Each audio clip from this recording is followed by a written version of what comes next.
Hello students, welcome back to a beautiful story I share with you all, and the story is related to the author's personal experience with Albert Einstein. Yes, the famous scientist Albert Einstein के साथ। तो वो बताते हैं, Jerome Wiedemann जी बताते हैं कि कैसे उन्होंने वो एक्सपीरियंस कैसे किया, क्या सीखा वहाँ से, वो सारा इस स्टोरी में बताया गया है।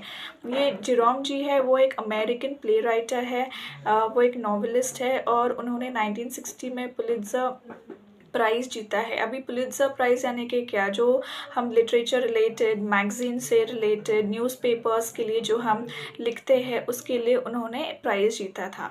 तो ये बताते हैं कि एक वन फाइन डे उनको एक फिलांथ्रोपिस्ट ने डिनर पार्टी के लिए इनवाइट किया गया था। अब फिलांथ्रोपिस्ट यानी कि आप बोल सकते हो एक समाज से सेवा करने वाला इंसान जो दूसरों का भला चाहता है, दूसरों को हेल्प करता है, उसके एक अच्छे स्टेटस के साथ, फाइनेंशियली हो, जैसे भी हो, जैसे उनकी स्टेटस है उसके हिसाब से वो दूसरों को हेल्प करते हैं, उसको बोलते हैं हम फिलांथ्रोपिस्ट। तो उन्होंने वहाँ पे उनको डिनर पार्टी के लिए बुलाया गया था और वहाँ पे अल्बर्ट आइंस्टाइन जी को भी बुलाया गया था, लेकिन तब इनकी वहाँ पे पहचान नहीं थी शुरुआत में। तो पार्टी के जैसे पार्टी चल रही थी, वहाँ पे एक म्यूज़िक ऑर्गेनाइज किया गया था। तो वहाँ से वो होस्टेज जो होती है यानी कि हम बोल सकते हैं वेट्रेस, इंडियन भाषा में हम बोल सकते हैं उसको वेट्रेस, वहाँ पे वो उनको एड्रेस कर रही थी म्यूज़िक रूम की तरफ जाने के लिए। तो जब ये ऑथर जी है, जेरोम जी है, जो वहाँ पे म्यूज़िक अटेंड करने जब बैठे थे तो उनको बिल्कुल इंटरेस्ट नहीं था म्यूज़िक सुनने के लिए, बट वो ऐसे प्रिटेंड कर रहे थे कि हाँ जैसे मैं सुन रहा हूँ, यानी कि वो पूरी फॉर्मेलिटी कंप्लीट कर रहे थे। और वो थे टोन डेफ पर्सन। अब टोन डेफ पर्सन यानी कि क्या, टोन डेफ यानी कि जिसको म्यूज़िक के बारे में कुछ आइडिया नहीं होती है, जिनको ज़्यादा जानकारी नहीं होती है उस म्यूज़िक के बारे में, उसके लिरिक्स के बारे में, शब्दों के बारे में, जैसे उसका लय होता है वो। तो म्यूज़िक के बारे में जिसको कम जानकारी होती है उसे हम बोलते हैं टोन डेफ पर्सन।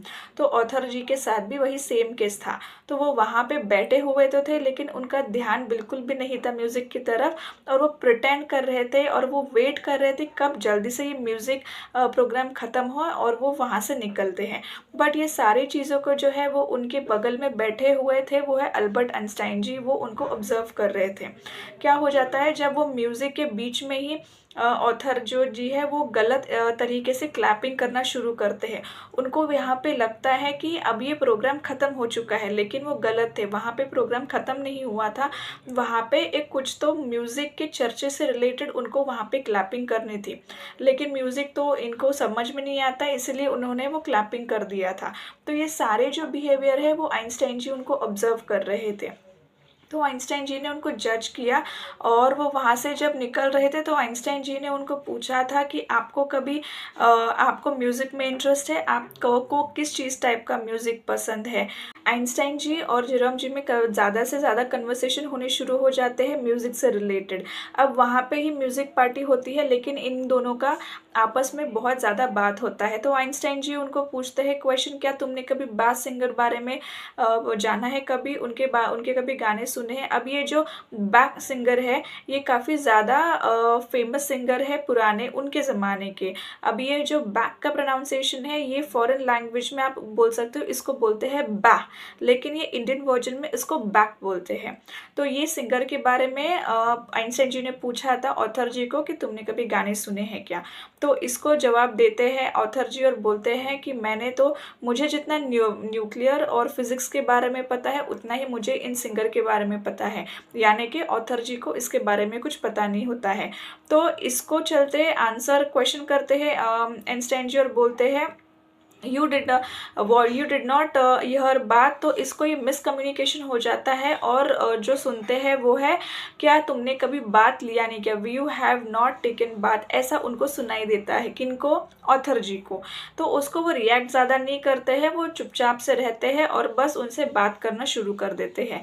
तो आइंस्टाइन जी उनको वहाँ से वो जो म्यूज़िक प्रोग्राम से लेके एक अलग रूम में चले जाते हैं। म्यूज़िक रूम में वहाँ पे ग्रामोफोन होता है। तो उनको पूछते हैं कि तुमको किस टाइप के गाने पसंद है, कौन सा आपका फेवरेट सिंगर है, कैसा सुना है आपने गाने, कैसे पसंद, कौन से डिफरेंट जो साउंड्स होते हैं। तो वो बताते हैं, ऑथर जी बताते हैं कि मुझे गाने ऐसे पसंद है जिसमें सबसे ज़्यादा शब्द हो, म्यूज़िक उसका अच्छा हो, ऐसा कुछ। तो फिर वो उनको वहाँ पे उनके जो फेवरेट सिंगर होते हैं बिंग क्रॉस्बी, उसके बारे में उनका वो बताते हैं और उनका एक गाना प्ले करते हैं। और ऑथर जी आइंस्टाइन जी को सुनाते हुए गाना बोलते हैं कि मैंने ये गाना कम से कम 100 बार सुना है। तो फिर आइंस्टाइन जी उनको बोलते हैं तो फिर ठीक है, आप ये गा के भी सुना दो। लेकिन फिर भी ऑथर जी को ये गाना 100 बार सुनने के बाद भी उनको इसके लिरिक्स यानी कि गानों के शब्द उनको याद नहीं रहते, और बोलते हैं कि मुझे बस थोड़ा बहुत ही इसमें से पता होता है। तो फिर इसको रिएक्शन देते हैं आइंस्टाइन जी और ये क्वेश्चन पूछते हैं कि तुमने मैथ्स का पेपर कैसे सॉल्व किया था, सबसे पहले तुमने लॉन्ग डिवीजन सॉल्व किया था या फ्रैक्शन सॉल्व किया था। तो फिर इसको आंसर करते हैं ऑथर जी और बोलते हैं कि मुझे नहीं आया था सॉल्व करने के लिए, इसलिए मैंने किया ही नहीं। तो इसको जवाब देते हैं आइंस्टाइन जी और बोलते हैं कि वो करने से पहले आपको एडिशन और सब्ट्रैक्शन आना बहुत ज़रूरी है, तब जाके आप बाद में डिवीजन और मल्टीप्लिकेशन कर सकते हो। यानी कि कुछ डिटेल में जाने से पहले आपको बेसिक्स आना ज़रूरी है और आपको उस चीज़ को एनालाइज करना, उस चीज़ को जज करना, उस चीज़ को ध्यान से परखना बहुत ज़रूरी है। तो आइंस्टाइन जी उनको ये सब एग्जाम्पल्स के थ्रू बताते हैं और इस वे में ऑथर जी को वो चीज़ें कुछ समझ में आने लगती है। तो फिर वहाँ पे आइंस्टाइन जी ग्रामोफोन से ऑथर जी को उनका फेवरेट गाना सुनाते हैं और फिर उस पर वो एंजॉय करते हैं। और वो एंजॉयमेंट होने के बाद फिर वो जब नीचे चले आते हैं वो म्यूज़िक हॉल में, तो वहाँ पे जो वेट्रेस होती है, जो हॉस्टेस होती है, वो आइंस्टाइन जी को और ऑथर जी को सॉरी फील करती है, सॉरी बोल के उनको बिठाती है ऑडियंस में, क्योंकि उनको वो हॉस्टेस जी को ऐसा लगता है कि इन्होंने ये शो मिस किया है।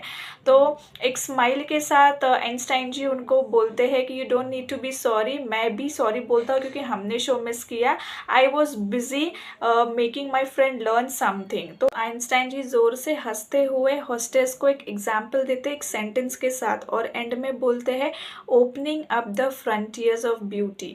इसका मीनिंग होता है कि जो चीज़ें होती है, जैसे मैंने आपको पहले बताया, उसको बारीकी से उसको ऑब्जर्व करना है, उसकी सुंदरता को परखना है, वो अंदर की चीज़ को वो ओपन अप कर रहे थे। तो ऐसे वे में उनको हॉस्टेस को अपना आंसर देते हुए इस प्रोग्राम को एंड किया था।